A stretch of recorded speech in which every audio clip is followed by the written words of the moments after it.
there's that incredible actor who's in like a bunch of westerns and these old Disney cartoons, and he always shows up sounding like this. Yep, he's the guard dog in Aristocrats. Yeah. I'm the leader. Oh. That guy. I'm the leader. Well, I do declare. He's in Back to the Future Part 3. He's in oh my God, he's in a bunch of shit.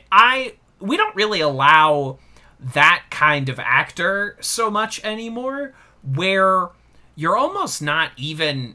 You're not an actor that takes on different parts. You're an actor with one persona, and that persona shows up playing different parts in movies and TV shows. The character actor persona, that kind of bit, but not even like the character actor, because like there are character actors that just do characters. Like if Groucho Marx had starred in regular movies, but kept the whole Groucho Marx like affectation and the eyebrows. You know what is the most recent iteration of that I can think of, and I mean this with like this. Actually, I say this with so much affection in my heart.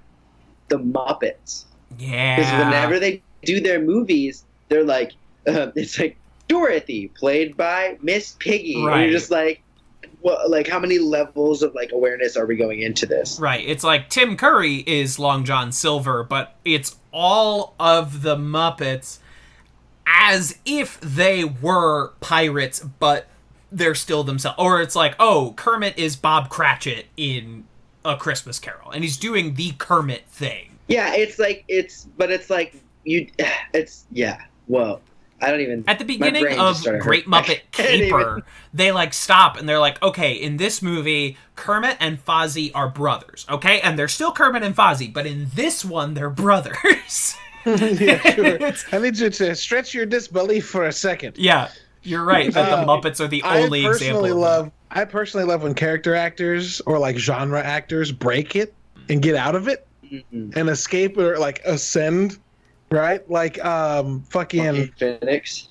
Yeah, I would accept Joaquin Phoenix. My first thought is like Michael Shannon. Yeah. Who just played like trash people forever and now is in like Oscar nominated roles.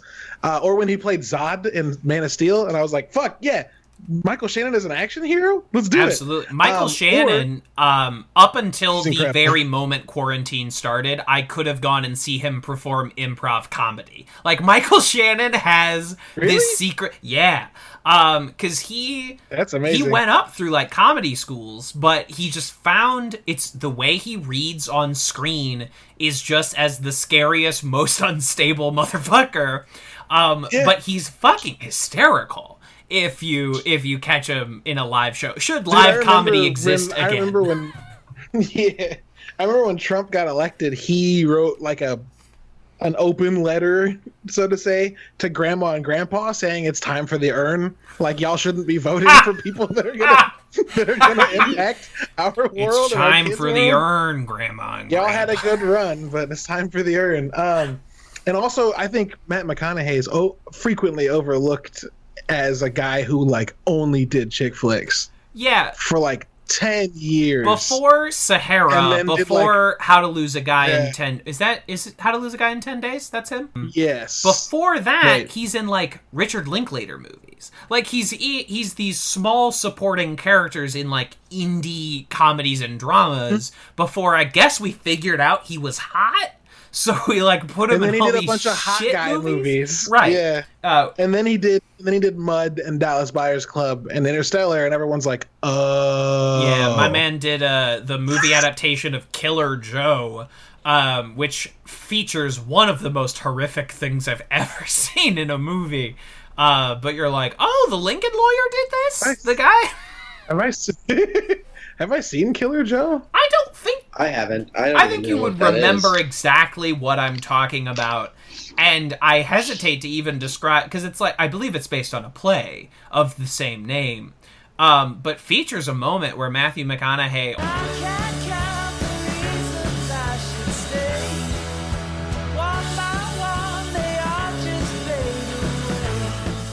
It's just the most upsetting thing I'm probably going to cut this out of the pod. I don't want people to know about that it. Sucks. That sucks. It sucks real bad. That sucks. But that was like right before. He also did Bernie, which is one of my favorite movies of last decade. Isn't that the one with Jack Black? That's the one with Jack Black, for which Jack Black should have won his second Oscar. After, of course, School of Rock, for which he should have won his first Oscar. But Jack Black is the kindly, almost definitely gay coroner that like the whole town loves. It's based on a true story. And he befriends this terrible old woman, and everyone's like, I don't understand the deal with these two. And then one day she turns up dead, and like Matthew McConaughey is the lawyer who's like trying to put all this together, but he's like, the small town is like protecting this murderer because they all love him so much. Good flick if you find Bernie anyway. There needs to be a better list of character actors who've become leading actors. Mm-hmm. Because I know it's more than like the 3 people I can think of right now. There's Keanu for sure. Gary Oldman used to do only bad guys. Yes. Did Robin Williams do like before? Like, I mean, Robin Williams is one of the best actors ever, probably. But like, there was a period of time where he was only doing a very specific form of comedy movies, wasn't there? His first movie is that fucking adaptation of Popeye. With Shelley Duvall, Robert Altman's Popeye. So then, no, he didn't. He's definitely not in that. But he was on a sitcom forever before that. That was your track where he was on Mork and Mindy for forever. Yeah, there was that. John Travolta had the same pathway where he's on Welcome Back, Kotter, and then suddenly he's in Saturday Night Fever and he's Oscar nominated, and it's and we moved on from George Clooney. That's a classic. Has J.K. Simmons ever played anybody other than J.K. Simmons? Is that J. Jonah Jameson? Yeah. Different degrees. He's kind of Simmons. that guy in everything he's in. It's just a different degree of. Because Whiplash is like the most extreme.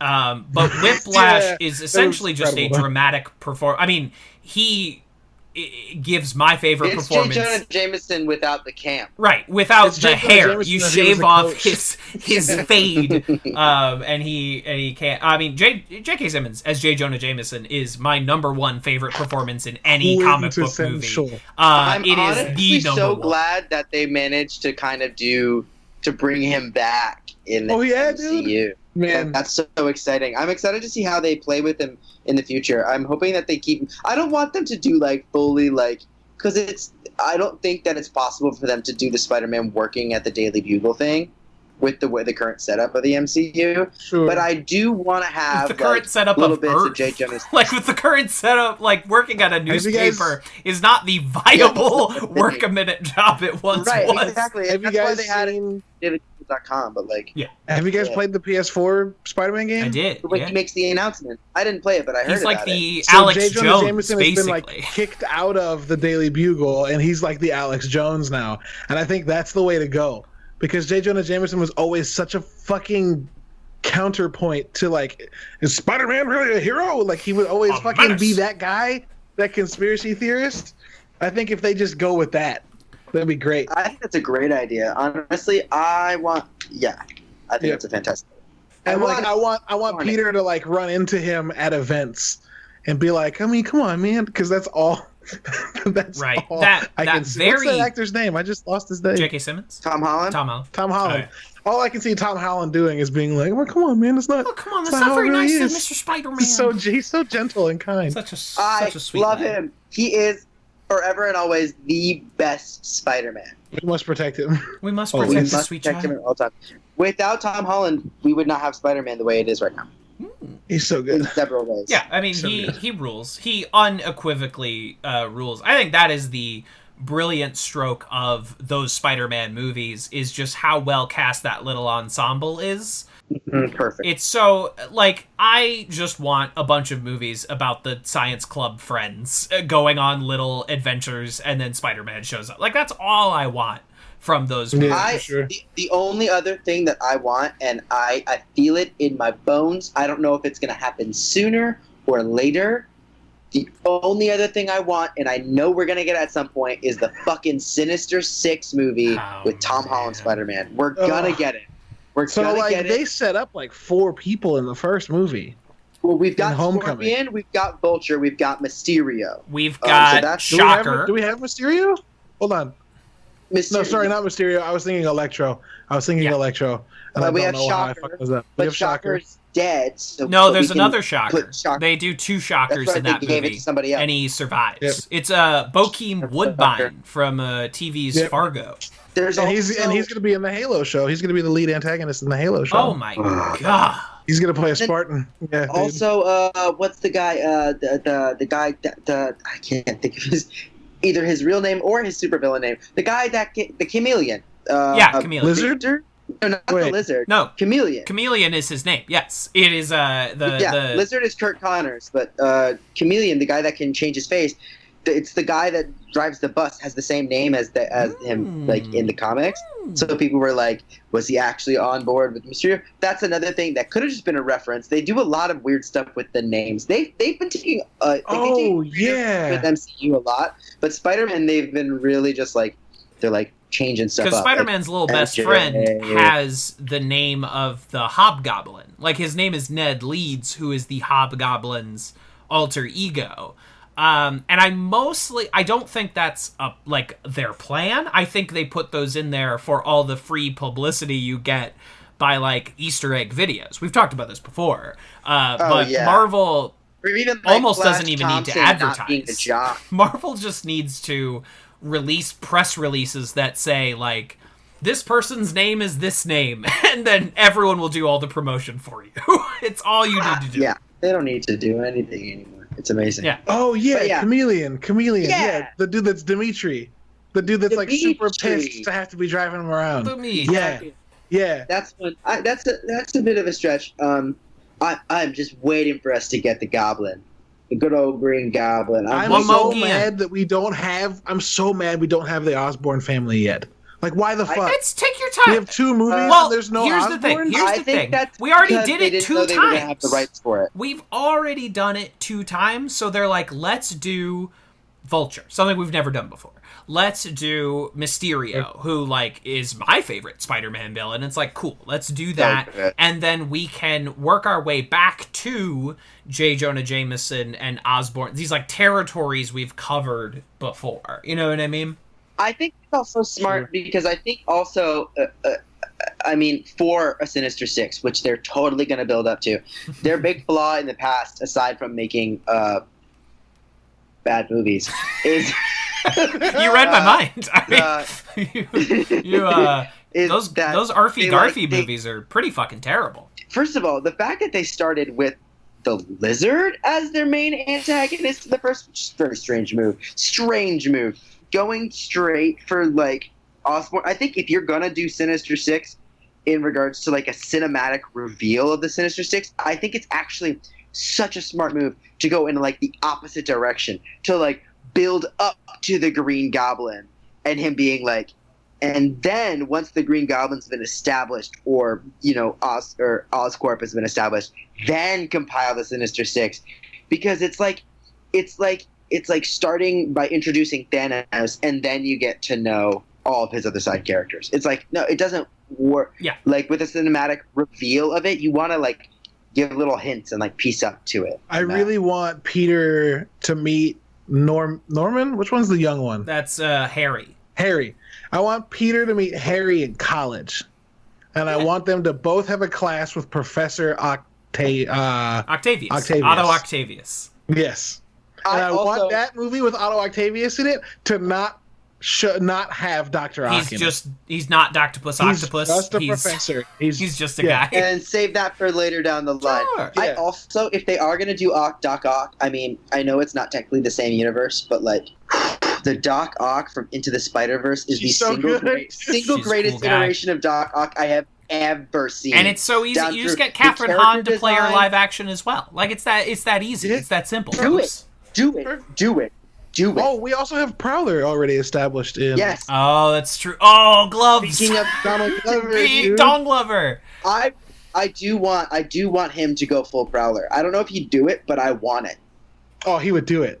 He would do it. His love for Spider-Man, absolutely. You think he would do the Prowler though? Also, if they do Prowler though, I bet he would do Prowler, but he would have conditions, and the conditions would be that Miles Morales is in the movie. Sure. That's what I was about to say. Who would be Miles Morales? Oh, dude, have you heard the theory that because Spider-Man's identity has been exposed, right? Uh-huh. That Yeah. Peter's going to take a break and going to be defended in court by fucking Daredevil. Daredevil I've would be heard that- cool. She-Hulk would be cool. She-Hulk was the other theory I And heard. in his stead, fucking Miles is going to become Spider-Man. I mean, that'd be cool. That would be gnarly. That would be so sick. And then you'd have Miles and Peter together working as avenging Spider-Men instead of just Spider-Man. Cool. Cool. Cool. Yeah, I'm also just so curious because I also know Sony's gonna do some stupid shit that I'm probably gonna like anyway. Where they're like, because they're already doing Spider-Verse 2. I know they're gonna try and do a crossover live action, and they're gonna try and get Holland into their Spider universe. I don't know how they're gonna handle Vulture is in like the He's in Venomverse. Morbius. He's in Morbius. And like, it's like how are you? What are the lines of consistency? I think it's a publicity stunt. I think Sony saying no more Spider-Man movies in the Marvel universe was a way to garner more interest from Far From Home, because Far From Home was coming soon when that all happened. Or no, Far From Home was about to release on digital when that happened. Something like that. And so like digital sales went whoop because they brought it up. Also, Marvel walked away from the table, and like if it did actually happen and Marvel walked away, that was them going, watch, you want to take this away? Watch what they all say about this. And so they walked away and then published the thing. There's no way you win. Yeah. So I think what's going to happen is we're going to continue to see Sony being like, sure, fine, we'll put up our end of the money if you put up your end of the money, and it's fine. Because what Marvel was contesting was like, we're funding these, and you're getting all the profits. And if you want profits, you should fund them some. Because Marvel was like, we want more than 10% or 20% of the income or whatever. They were like, we want 50-50 because we've been funding it like 80-20. Yeah. So I think Sony will be like, yeah, sure, fine. Okay, you guys can make more money from it. The other thing, We'll and I can't help but feel like, especially, yes, we know that Feige has like complete control over all this stuff, but Sony does have their little fingers in it. They got their hands stuck in it, and I can't help but feel like I can sense Sony's presence in the Spider-Man movies and I can't put my finger on it. They're still amazing movies, and they're still MCU quality movies, but there's something about them that feels like tainted. Like they're not. There's something about them that I'm like, what's missing? Something feels like it's missing. Like I get that they're also like the young. It's like young Spider-Man. It's the youngest one of the Avengers, but there's something tone-wise that feels slightly off, and I can't put my finger on it. I think it's a lack of villains, and our lack of like the core tentpole tenets of Spider-Man. We don't really have Mary Jane yet, and if we do, it hasn't been like made completely clear that this is the Mary Jane we're going to get. We don't have any inkling of. Clear at this. I feel like. Well, we know that she's Mary I'm Jane, thinking of first movie. I'm thinking of first movie still, but yeah, after the second movie for sure. There's I think it's like he's got more elements to him that we haven't seen. And I don't know if I'm asserting something in your opinion, but like to me, it does feel like something's missing. But it feels like we don't have Oscorp on a building on the horizon. We don't have. It really just depends what they're doing with the new Avengers Tower. If that new Avengers Tower that we saw at the end of Far From Home, if it's either the Baxter Building for Fantastic Four or the Oscorp Building, we don't know. It's got to be one of those two. Yep. And I would love for the Fantastic Four to show up in the next Spider-Man. Woo! That would be rad. That would be rad. You dude, is Spider-Man going to college and his professor being Reed Richards? Down. Either way. That would be so gnarly. Oh damn. You're so good. Damn. Oh damn. I didn't. Oh, you're breaking my brain right now. Wow. Dude, this is Professor Richards, and it's John Krasinski. Oh, and you could do the storyline where Spider-Man is part of the Future Foundation. Yes. All right, cool. Glad we sorted this out. Remember when this Abed was Jesus? Is of course Advanced Community Studies. the podcast where we watch the American television show Community. I am one of your hosts, TV's Kevin Lanigan. I didn't have a quote packed in my back pocket for this one, but I heard this deleted scenes are the scenes, and the scenes are the deleted scenes. My name is Jace, as always, because I haven't changed it again yet. And my pronoun is still could. You don't know. I might. Watch out. I use they, them pronouns. And,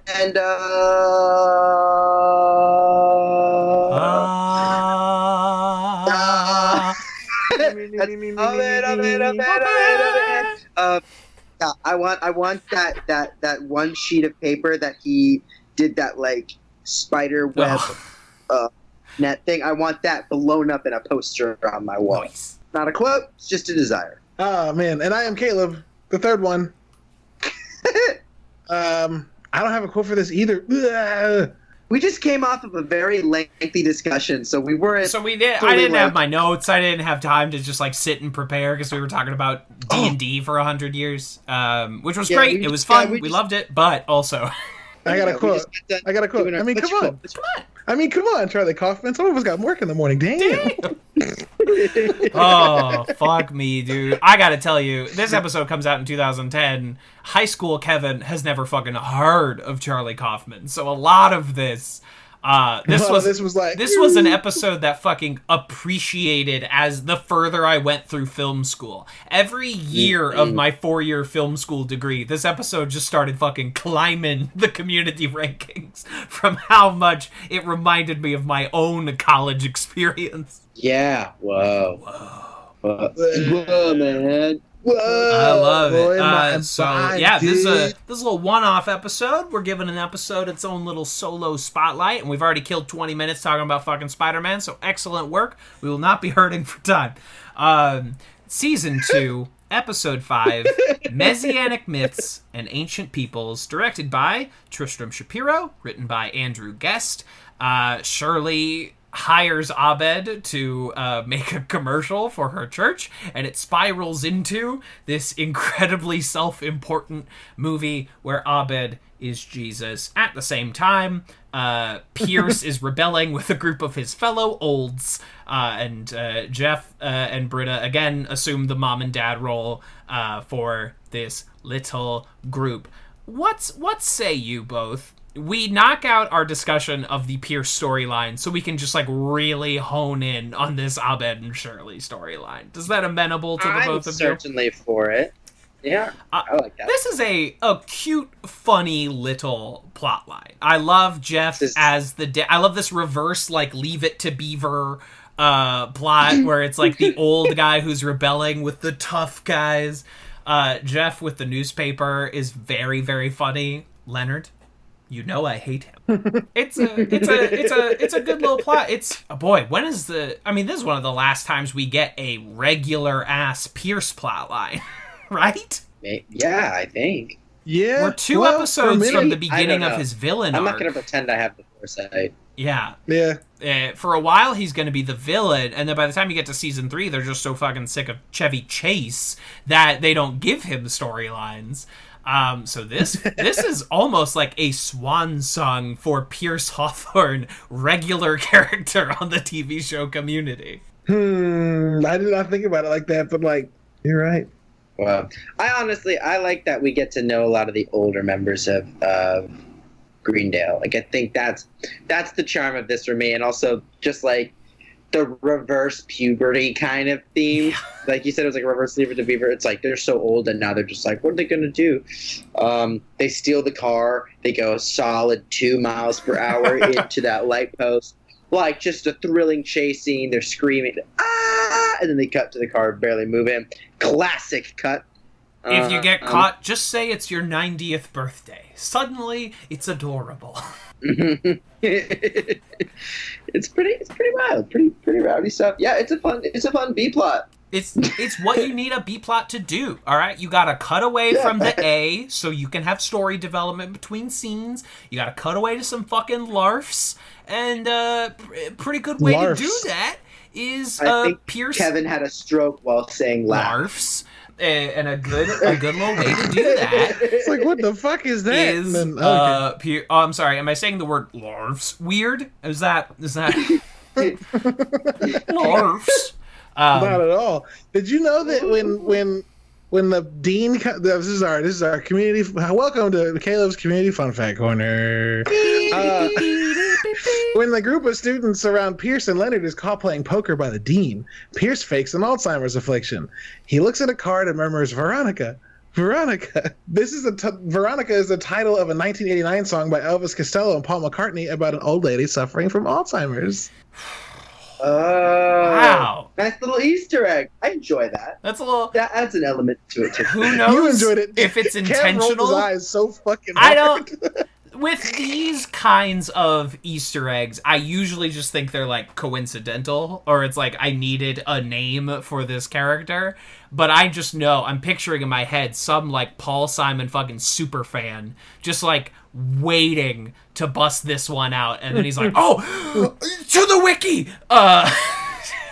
This is from the. I gotta go. For sure. I'm finally needed.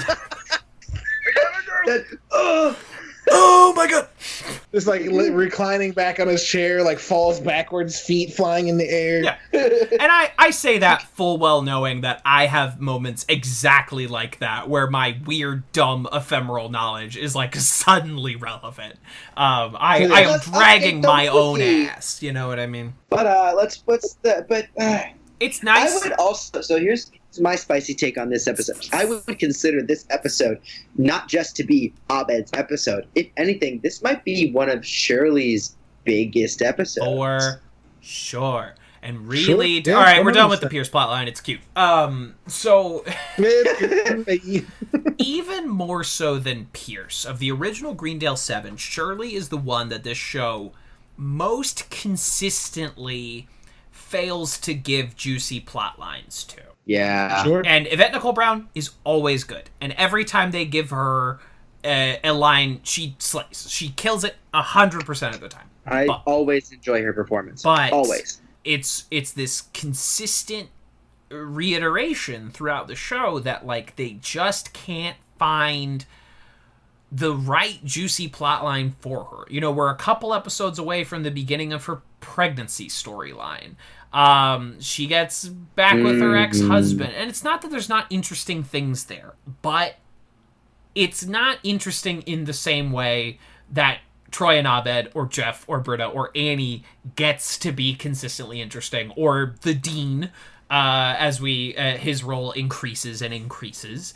But this episode dives so well into the full, like, psychology of this character. Like, we expand on her consistent need to play the victim card, her inherent, like, defensiveness and kind of hypocrisy. And I don't say all these things as, like, a negative. These are, like, very interesting facets of Shirley Bennett as a character. It actually feels like a character struggling with not her religion, but struggling with explaining why she's religious and the public perception of her beliefs. Yeah. And that is very interesting. I would also argue that most of this season is a continuation of this storyline for Shirley, because like there is strong maybe not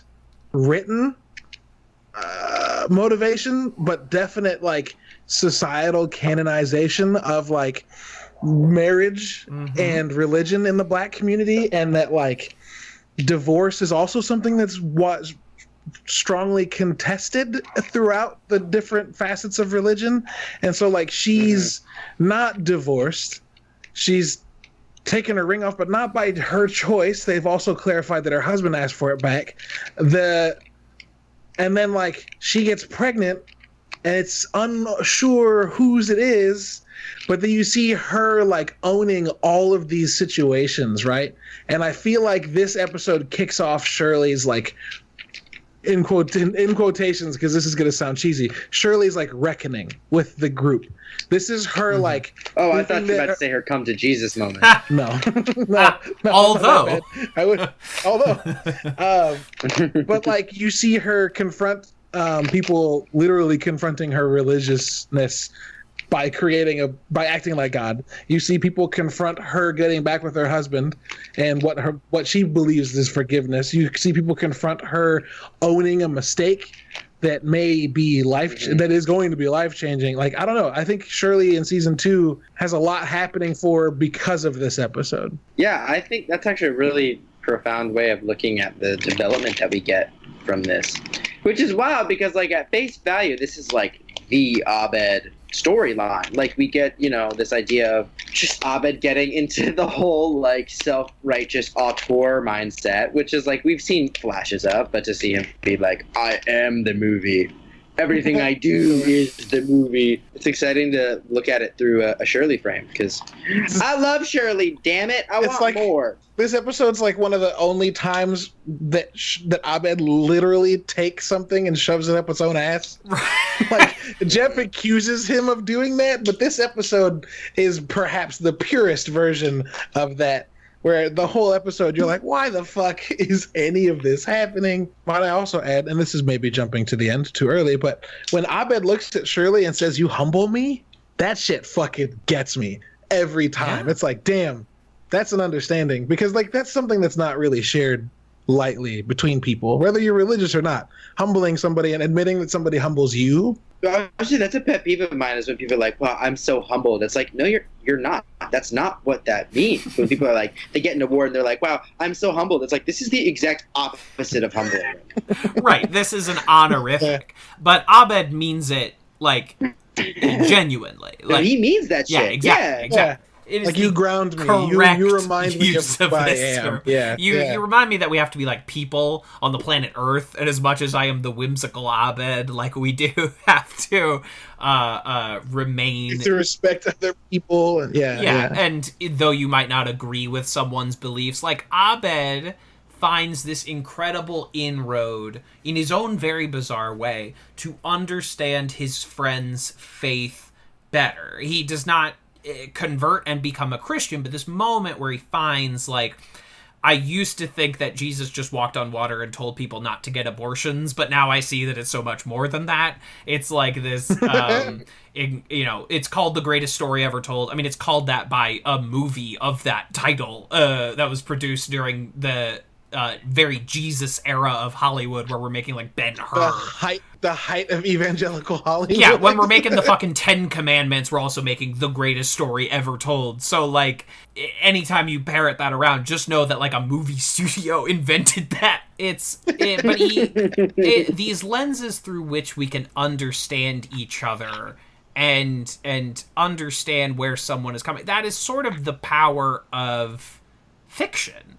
Is it not? Mm-hmm. Like, our ability to empathize with something that we know is not real. Or, like, I'm so fascinated by, like, Dungeons and Dragons podcasts where I can become enveloped in the story of not only, like, a fictional character, but a fictional character who's being played by someone whose, like, commentary I'm listening to. Like, yeah, I am listening to Justin McElroy, but I am becoming enveloped in the story of Taco the Wizard, who has 3 removed layers of being fictional. Or Albie from Rude Tales of Magic, or, like, any of these D&D characters that I've become enamored with through these, like, 8 steps of removed fiction. Kevin, it's because we're part of a community. It's the same reason. Hold on. I gotta go for the bit. It's the same reason I can grab this pencil, say its name is Steve, and when I go like this, oh my god, it bent! That is the most bizarre thing I've ever seen. That is a bent pencil. Please take a picture of this so Kevin can put this on the Twitter. Please. I'm so confused. I was so ready to be there with that bit. I'm so broken. I was ready for the reaction method and But everything. anyway, it's the same reason that we can grab a pencil, name it Steve, and then go like this, snap. And part of you dies. a small part of you dies. Yeah, that's it. That's it right there. To tell you, and I don't know, Jace, if you've experienced the Adventure Zone as I have and as Kevin has. I know of it. I actually haven't listened to it yet, but I've been meaning to because I've heard only great things about that it. first season. I finished the. It wasn't even the finale.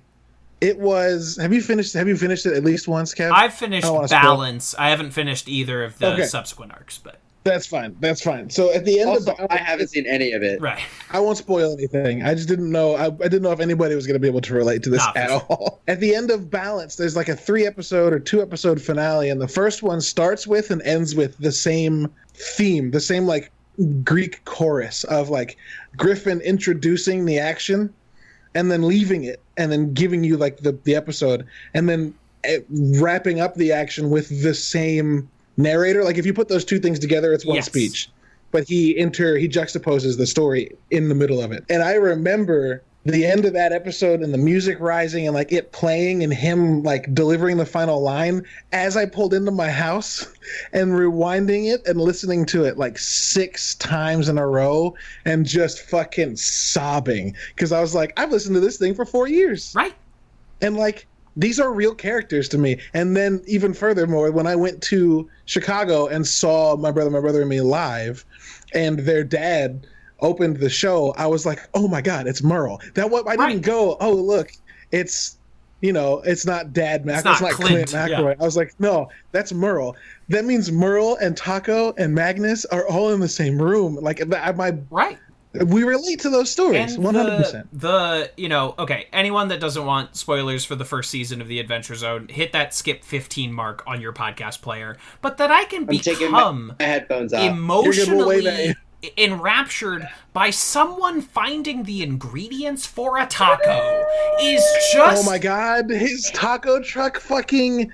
I lost my mind. I can't hear anything, but I'm watching the most wild reactions I've ever seen in my life, and I'm so fascinated, but I will not listen. You can put them on. I'm safe to put them. Yeah, you can put them up. Okay. I suddenly became enraptured by the concept of fiction, which I haven't gotten this like worked up about it in some time.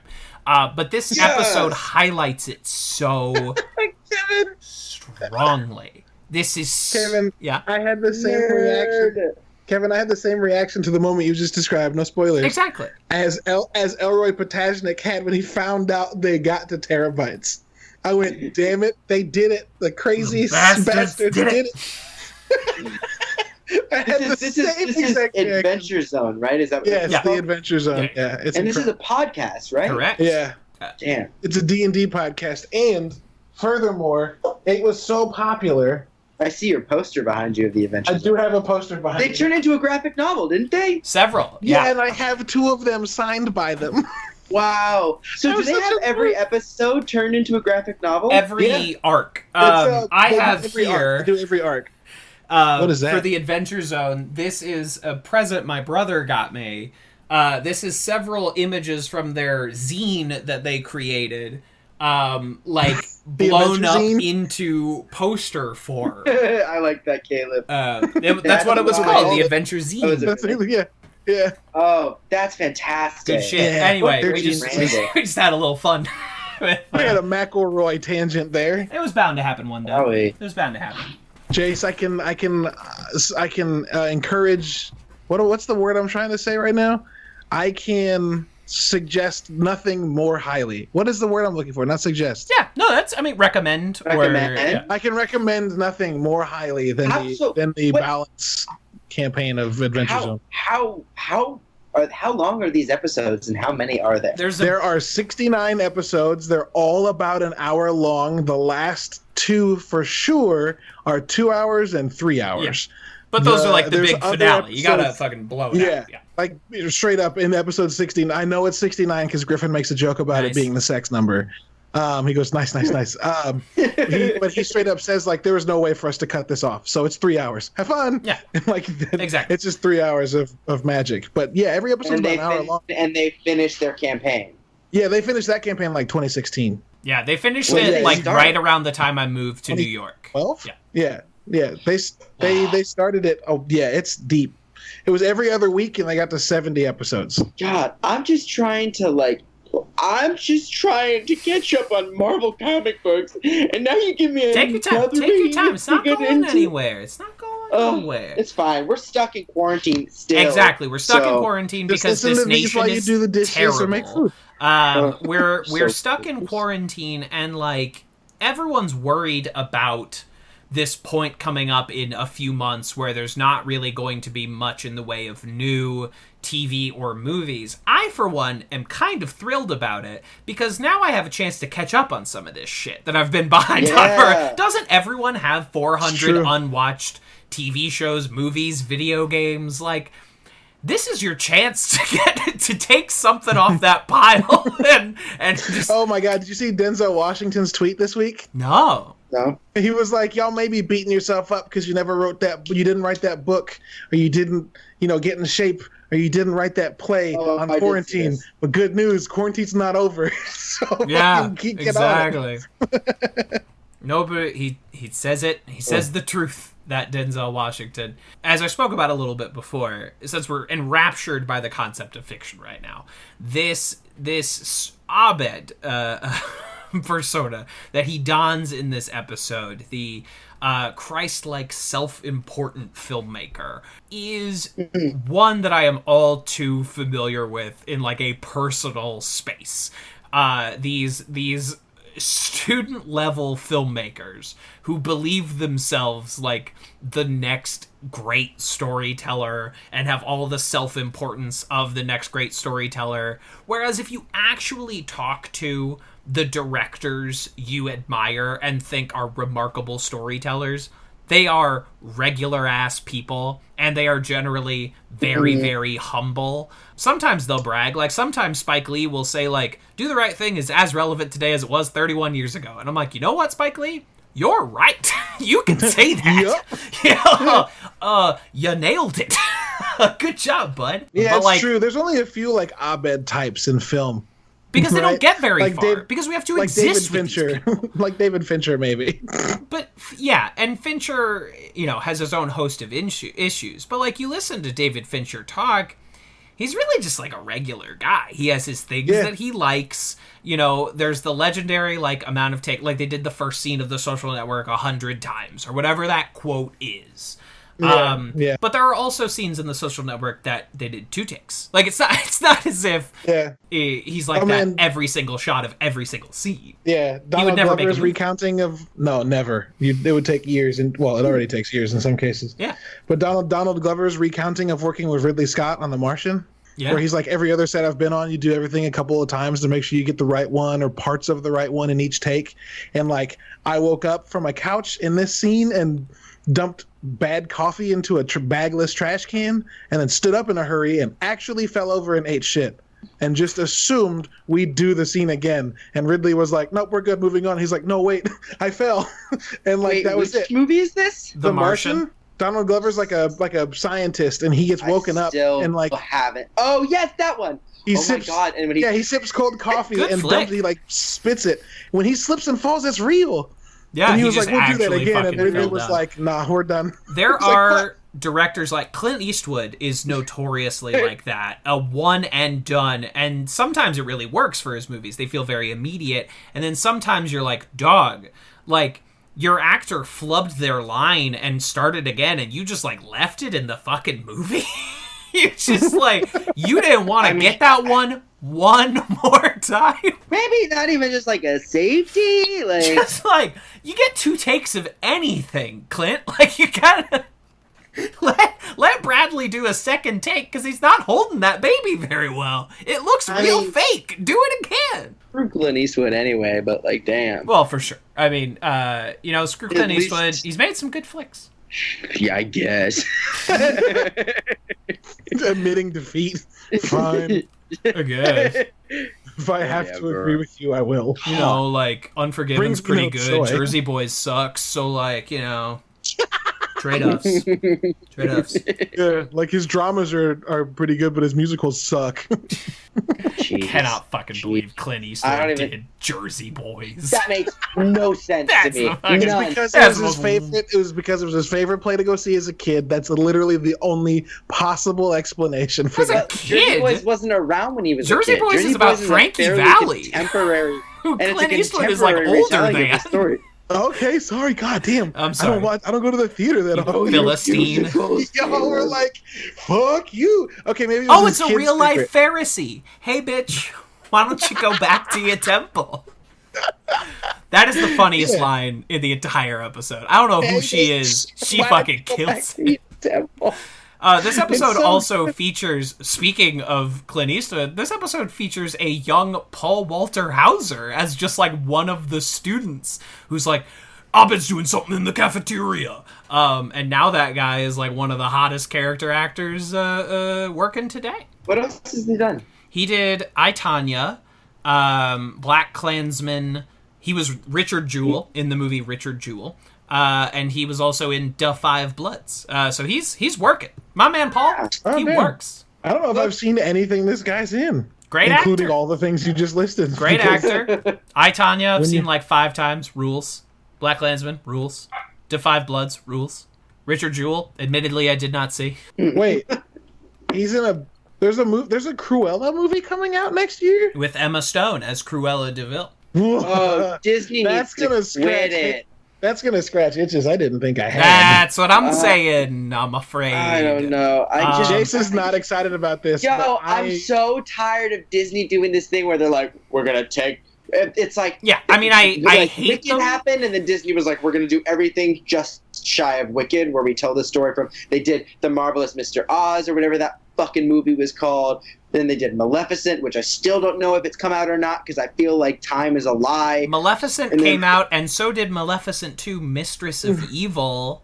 Yeah, Thank both of you. them. Wait, hold on. There's a sequel? Man, I The first can't one even- came out- it's so- So Maleficent, the first Maleficent, pretty much started this whole bullshit because that movie comes out and is a That's wrong. huge. Wicked started it, and Well, it should have stopped Wicked. Wicked did start. I'm talking about Disney specifically. They did the Maleficent movie, and that shit fucking shoots off because Disney had done other live action remakes. They did a live action Jungle Book in like the 90s. They did it's not the Oh first. yeah, with Bruce Lee's kid. They did a live action 101 Dalmatians. Oh, with yeah, I fucking forgot about Jeff that. Daniels and Glenn Close as Cruella DeVille. That was fire.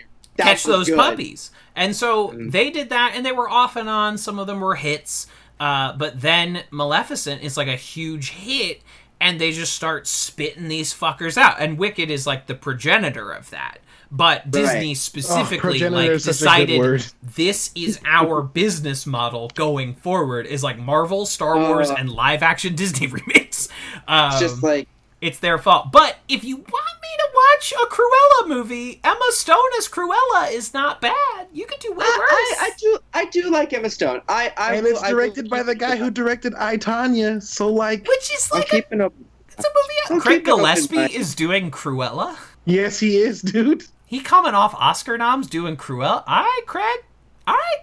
That's not saying much though, right? Because Guy Ritchie did fucking Aladdin, so Guy Ritchie did Aladdin. There are some, Disney could not, completely not to hand pull fucking- us back to Cats anymore. Yay! But if there's one thing we've learned, it's completely possible for someone to make an amazing movie and then turn around, try and make money, and make a complete trash fire. Well, Tom Sure, Hooper sure. is a charlatan. He Tom Hooper directed The King's Speech, which like that's a solid movie. That's a 4 out of 5. You put on The King's Speech, I ain't mad. You know, I'm watching The King's Speech. Then he put out Les Mis, which is an abomination.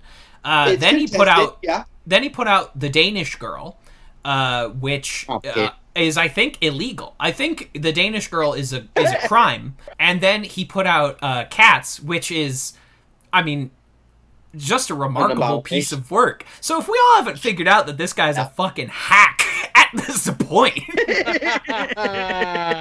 just fucking coming for this man's fucking dignity. Tom For Hooper's what a it's rich worth. Oscar winner. If I want don't to call know him a why- hack, I fucking can.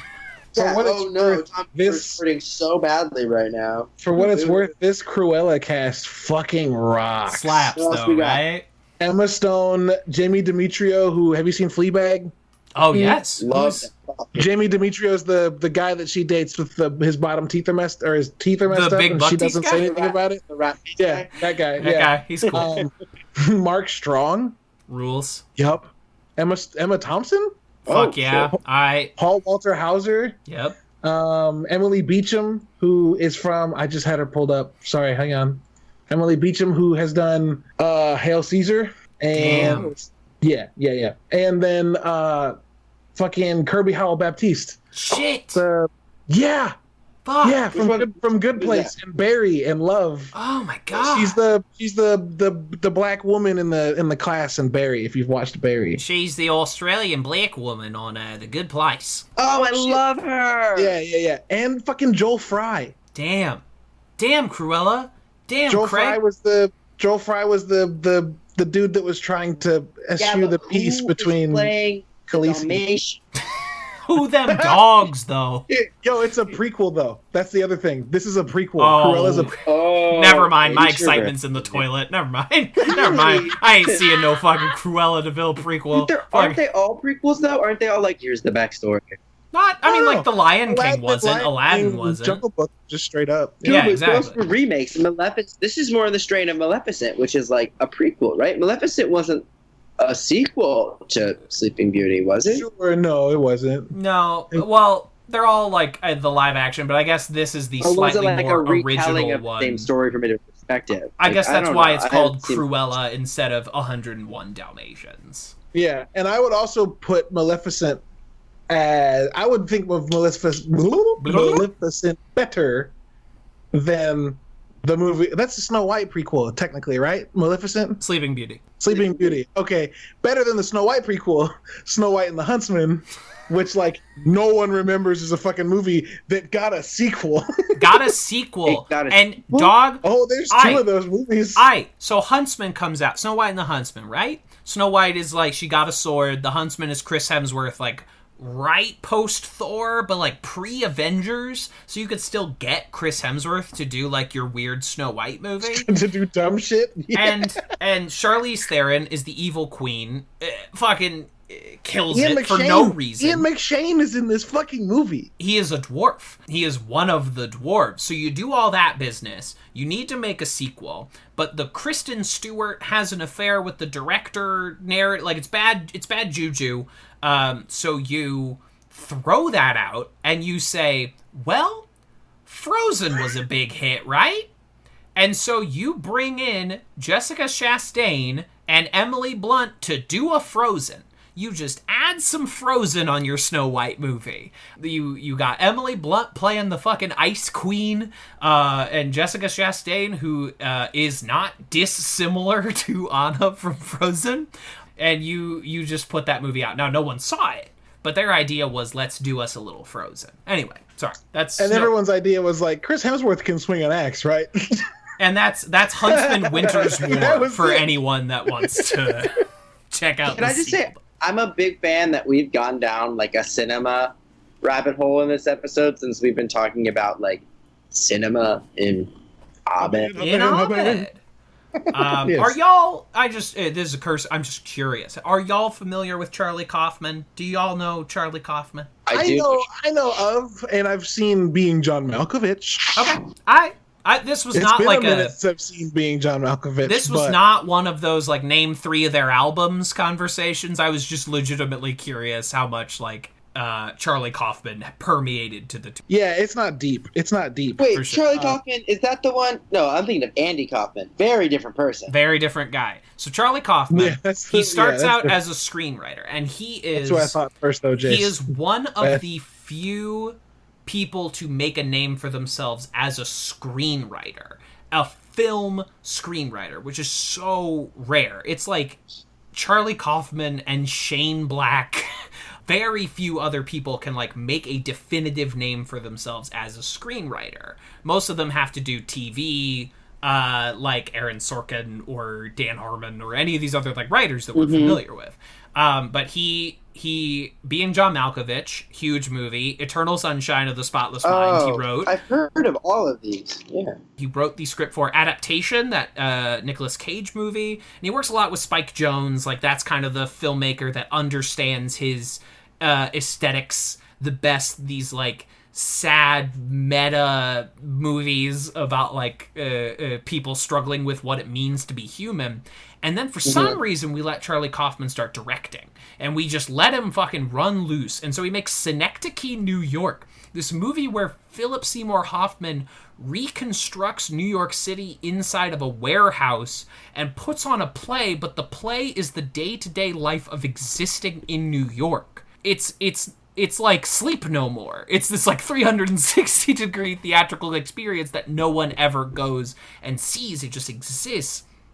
And then to tie Charlie Kaufman back into Community, he then made Anomalisa, which was produced by Dan Harmon and was made by Starburns Industries, which is Demos Stamatopoulos' stop-motion film company that produced like a bunch of Adult Swim shows like Moral Oral, and Dan Harmon was this close to being like Oscar nominated as a producer of Anomalisa. But it didn't get that awards acclaim, I'm afraid. Damn. Anyway, there you go. Whoa. Now you know a little bit about Charlie Kaufman. Whoa. Anyway, some people got work in the morning. We need to have a better award system for, like, it seems like there's so many people that deserve Oscars who haven't gotten them, and this would be easily fixed. Fucking sham. This would be easily fixed if there was more award shows. The problem is I mostly don't care about award shows because they're mostly fluff and stupid. That's so like the right attitude to have. give us a fan voted award show. The People's Choice Awards? We tried it. The Kids' Choice Awards? The Teen Choice Awards? The MTV Musical? Yeah, you're right. Yeah, sorry, I dog. take back everything I just said. Do not let the people vote, because they will vote for The Big Bang Theory every time. Oh, God. Do not let the people vote. Take away the people's right to vote. Anyway. Democracy's a sham. Democracy's a sham. As Britta Perry once said, and yes, if our votes had any real power, they'd be illegal. Anyway, what say we rank Messianic myths and ancient peoples, unless anyone has any further thoughts on the dang thing. No. Let's just rank this. Let's just rank this shit. I personally am in love with the Waypoint podcast sign-off, which is "Fuck capitalism, go home." Wait, what is this? Waypoint, the Vice video game branch, does a podcast twice a week, and their sign-off used to be good and be good at it. But Danielle Riendo left to do her own thing, and so now it's "Fuck capitalism, go home." And I love it so much. I love that. Oh, I love that. Oh, that is exceptional. So I've pulled up the rankings list here. So let's do the end tag first. Matching outfits, where Abed and Troy get matching outfits to Jeff and mimic everything he says. And when Annie shows up, oh man, this is a great one. This is a good one. This is a good one. Oh shit, you know what? It's really good. It doesn't make top 10 just because top 10's that strong right now. Kick Puncher is better. It's just that's our number 10, and Kick Puncher is better. Christmas Troy is better. Oh, Christmas Troy. Like the fact, Christmas Troy isn't in top 10 just shows you how strong good. that top 10 be. Yeah. So let's see. Is this funnier than Donald Glover screaming slut? Yes. No. Wait, what is this one? This is the matching outfits. Is this what they're wearing? They're wearing the matching outfits. That Jeff's wearing. Yeah, the black polo. Yeah. I'm looking at this. I don't think it's funnier than Bert and Ernie. I don't think it's funnier than Flagpole Voicemail. I don't think it's funnier than Vending Machine. Not funnier than Spaceships. Getting to around 17, 18, 19 area. I think it's funnier than Spaceships. You do? I think it's funnier than Spaceships. Yeah, I think that's where I cut it. Well, Monu 6. Good. Yeah, I'm on your 12. Yeah, damn. That means I'm on your 6. What about Good. above Gone Before It's Breakfast, above but below Gone Before Spacious? Breakfast. Yeah. All right. Sure. Perfect. Matching outfits. I don't know how I feel about Do You Hate This being all the way at 20 now, because I love that one. But like, go back in your it's mind been and kicked remember out. how... No, you're right. These are all funny. Remember how not funny it is until Donald Glover says, "Do you hate this?" That it's like another time we're doing a Spanish rap joke. Like, I love him saying, "Do you hate this?" But this was like the 4th Spanish rap joke, like, in a row. I thought this was the second one. I thought this was like the first time that they made a reference to it. Maybe it was. Who can say? I'm afraid, again, this is set in stone. So let's move on to the episode rankings. Messianic myths. Oh, I was looking forward to a second one, and I forgot we only did one episode. We only did one this time, and we filled it. We filled that time. Yeah, we did.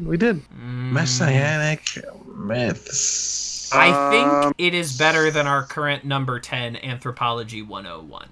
I love how weird this episode is. This could fit into the top 10 thing for me. Yeah. Number 9 is currently Introduction to Film, where Abed makes a movie for his dad. These are 2 episodes about Abed making movies. Is this better?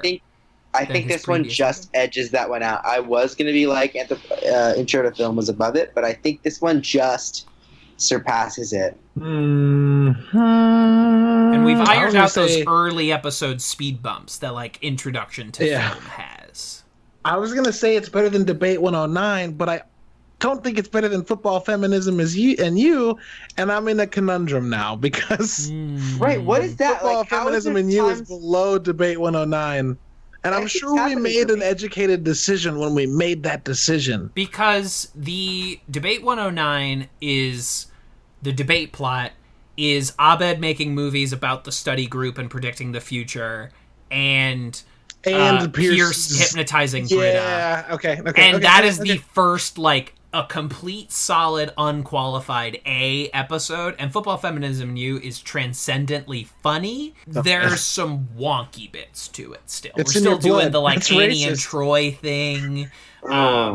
But then I'm gonna say this one is our new number 9. I think it just beats Intro to Film, which I think is an appropriate placing for the progression of this character development. Perfect. What are your thoughts? Yep, that's what I was gonna say. After firmly deciding that football feminism and You does belong y'all are seeing me really Debate struggle 109. to spell Messianic myths and ancient peoples. Hey, Perfecto.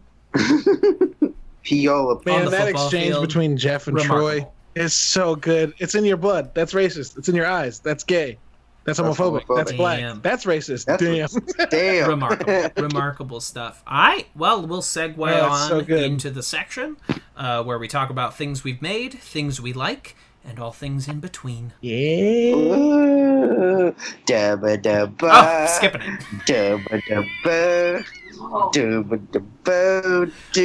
Jace made the executive decision we're not doing plugs this week. Oh, wait! Wait, I messed it up anyway. We should do plugs. Oop, just rewind. You get a second. Yeah, I'm gonna put the rewind sound effect in there. It'll be great. Gonna play this backwards and real quick. I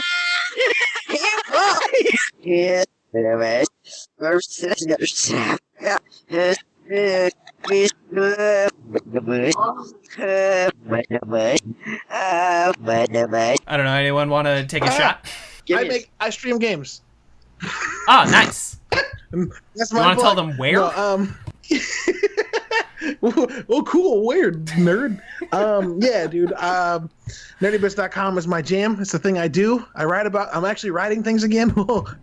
I'm also creating film sets on fucking Halo Forge because I realized, oh my god, it's a tool that lets you build sets and then act them out with props and guns and vehicles that I don't have to pay for. What? And I could just act something out and then go back in the theater and film it, which I've done this before. I did it in high school. Yes, I'm a nerd, guys. As a chemistry project, my freshman year of high school, my friend and I made videos about specific elements as superheroes and used Halo's Forge engine and Halo 3 to do that. Anyway, you just looking at that blank space left by red versus blue, and you're like, I'm going to fill that back in. Halo-based comedy. Yeah, except what if Red versus Blue was as well shot as like a Call of Duty cutscene? I see. Taking the serious take, also voice acting.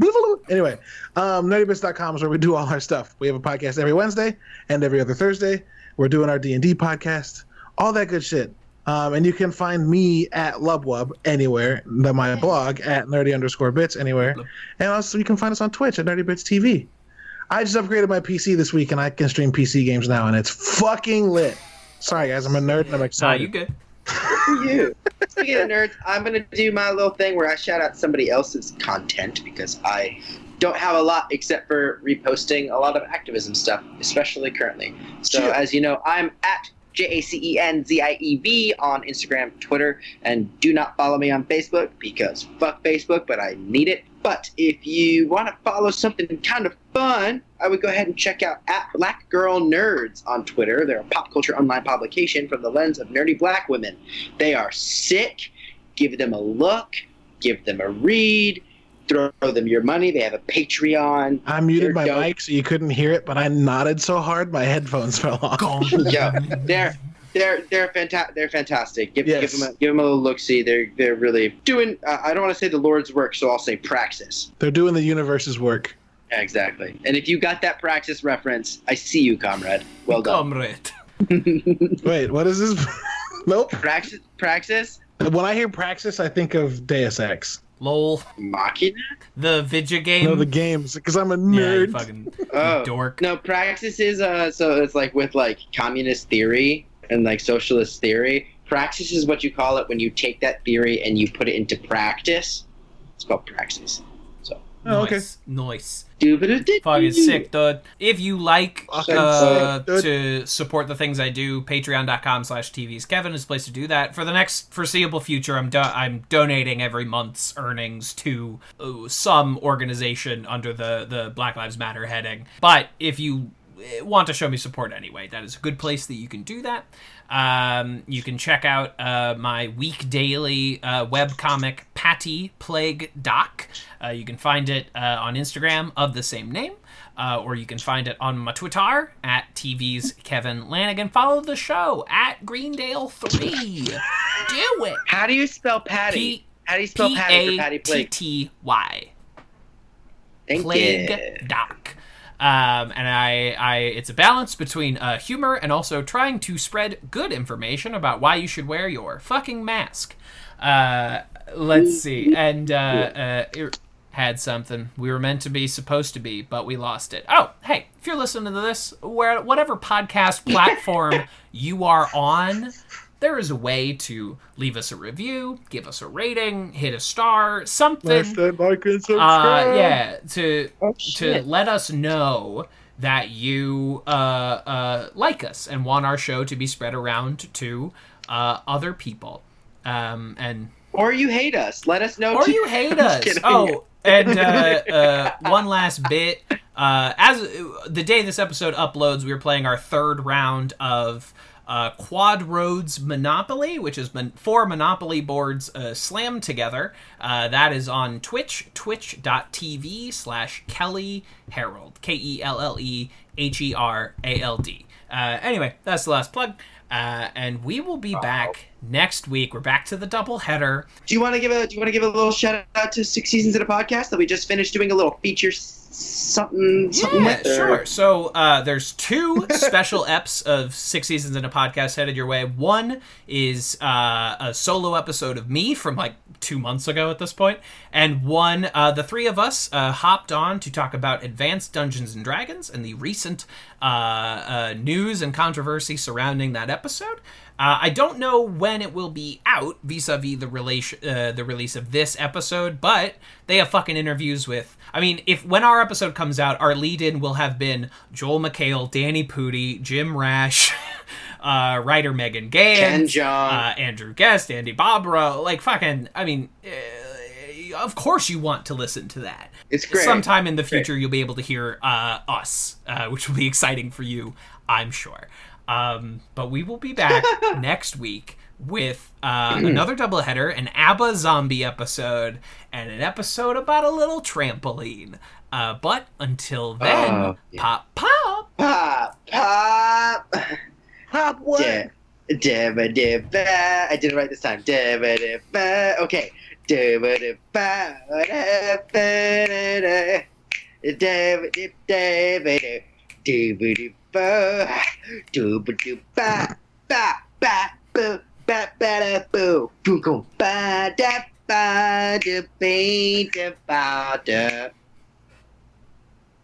Fuck. And why? Why every? It's just every fucking time. It's like, why did you stop? Oh wait, that's the thing. this is again. It's fucking I'm so audio it engine. makes me such joy to see that it's still surprising to you.